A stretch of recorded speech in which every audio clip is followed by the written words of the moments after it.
Guèye ci pàttali gi ginnaaw bi ñu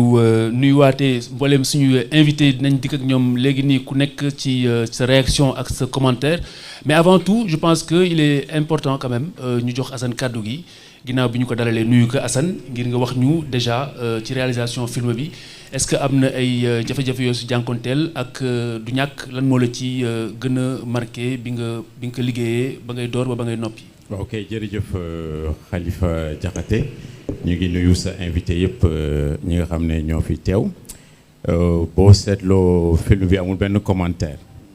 parce que dañu ñëwaat ci source journalisme nga xam ne les faits sont sacrés dañu koy topp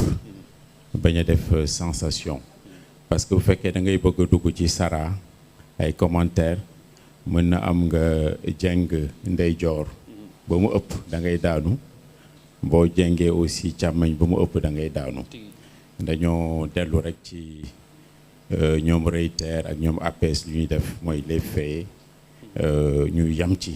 après nag ci plateau yi ku nekk di nga am liberté joxe sa xalaat amul jafe-jafe en fait dañuy remercier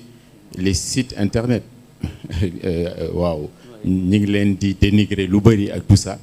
mais image yu bëri foofu laa ko jëlee parce que ñoom vraiment nu ñuy seen mouvement moo gën a yomb waaw ñu ngi leen di remercier am na ay télévision aussi yoo xam ne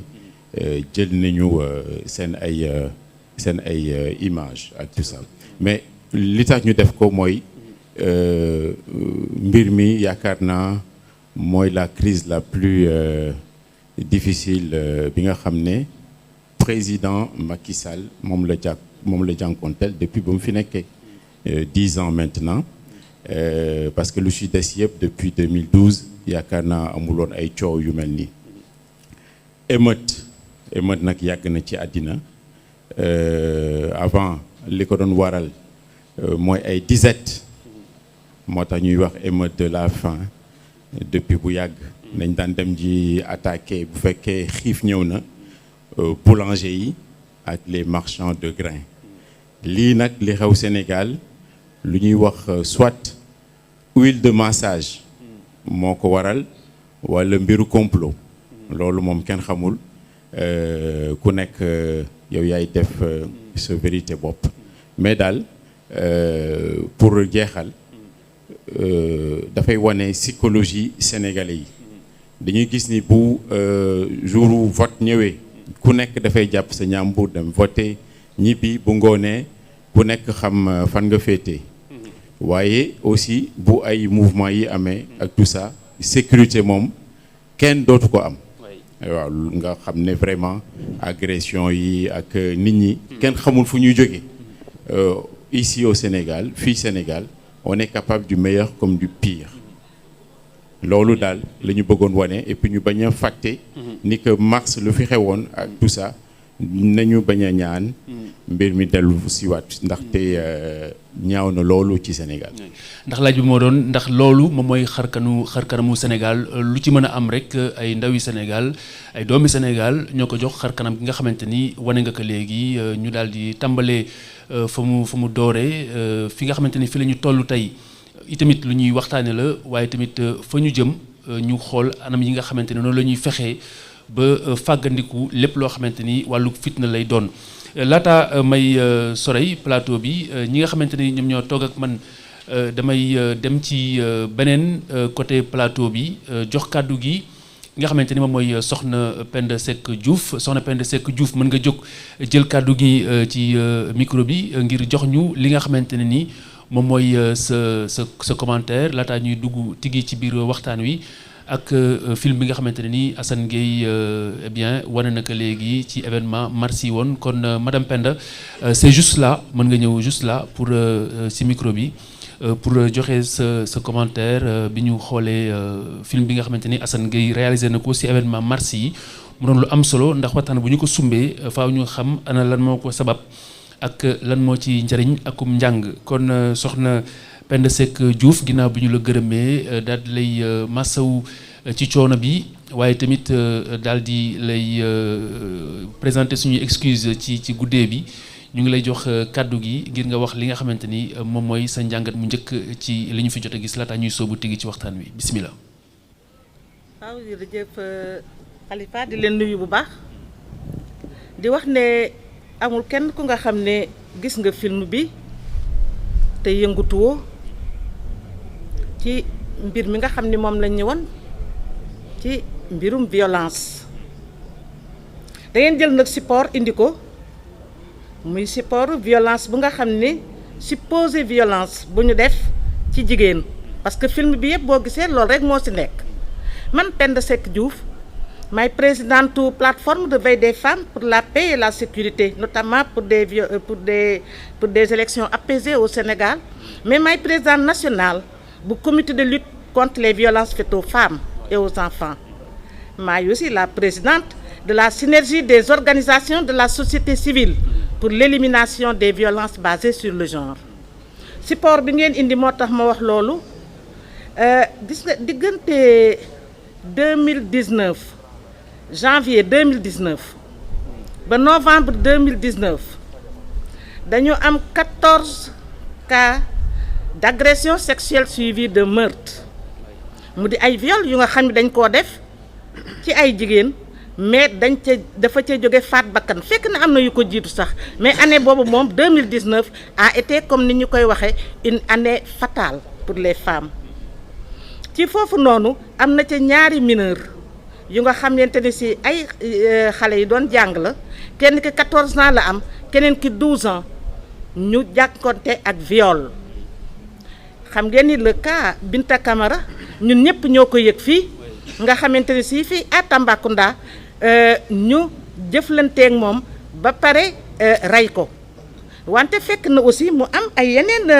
kiyam yu nga xamante ni si kii mi nga Thiès kii ma nga Wakaam kii mi nga en tout cas 14 femmes victimes d'agression sexuelle suivie de meurtre ci ngeen gis société civile bi jóg ñun ñi ñoo ko jiite woon demander la criminalisation du viol parce que amoon nañu loi bi amoon nañu yëpp ñu demander ko bi ñu ko demander en plein conseil des ministres sunu président de la république répondre ñu ci daal ni non seulement man maa ngi demander sax ñu xool criminalisation du viol mais nañ ci boole pédophilie ñu jël loi bi ñu voté ko projet de loi la woon ñu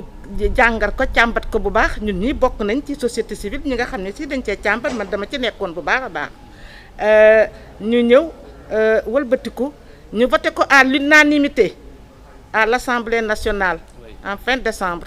amul benn parlementaire bu nga xam ne keroog kii nga ci ndax xam nga viol nekk na lu nga xamante ni moom kenn du ko kii noonu sur le champ rek en janvier 2020 ñu daal di promulguer loi boobu muy la loi 2020-05 du 10 janvier 2020 portant criminalisation du viol et de la pédophilie mu nekk nag une loi forte de par sa nature et de par sa procédure dañ ko criminaliser nga xamante ni si crime moom jeexal nay wax 10 à 20 ans la avec possibilité d'une réclusion criminelle à perpétuité bokk ci aussi nag amul circonstance atténuante mayuñu ko loolu prescription bi est plus longue ba pare l'accusé le présumé ki nga xamante ni dañ ko ni yow dañ la accuser viol est traduit en chambre criminelle xam ngeen ni kooku nag du caaxaan bu nga xamante parce que support bi ngeen indi moom moo tax ma wax loolu ñun nag société civile dañuy recevoir bu baax victime de viol xam nañu victime de viol bu baax xàmmee nañ ko ci biir xàmmee nañ ko ci biti travailler nañu dans des zones chaudes yu nga xamante ni si les corps des femmes ont été utilisés dans les conflits nga xam ni boo ko gisee dañ ko saccagé ba maara dintaali viol du sax ni ngeen ko fooge de ku gis viol ak laneen di nga xam lan mooy viol ak lan mooy métti ak traumatisme bi nga xam ni moom la viol di féete yooyu ñu recevoir nag nga xam ni recevoir nañ ko ba tàyyi aussi bu dee recevoir nañu mineur mais mu ànd ak ki nga xamante ni si mooy tuteuram ñëw ci organisation yi recevoir nañu aussi une victime majeure mais mi ngi traumatisme am tax na ba nga xamante ni si dafay ñëw ànd ak nit bu ñëwee pour wax ak ñun sax problème la bii ngeen xamante ni si moo am nii ñaata moo fi nekk parce que nee ñu lii kat ba mu amati yu mel ni am nangam fii tey du procès tribune bi du procès viol. C'est exactement ce que j'allais vous dire. du procès bi. oui du moom da ngeen ko jël support moo tax ma wax ci loolu. te xam nga da ngeen ñuy faral di dégg aussi ci organisation de la société civile yi bu nga xamante ni lii moo ci xew dañu xamul nag lu tax loolu indi nekk fett bi nga xam ni indi na violence yu mel nii ba 14 bakkan di ci dem dañ ne plus jamais ça loolu gis ma na lu ko fi jar nag parce que comme ni ma leen ko waxee rek loolu moo tax ma wax leen ci loi bi yëf kay bu amee nañ dem justice mu daal di jeex tàkk mais dara justifié wul violence gi ma di ci profiter nag parce que da ngeen ne nañu moytu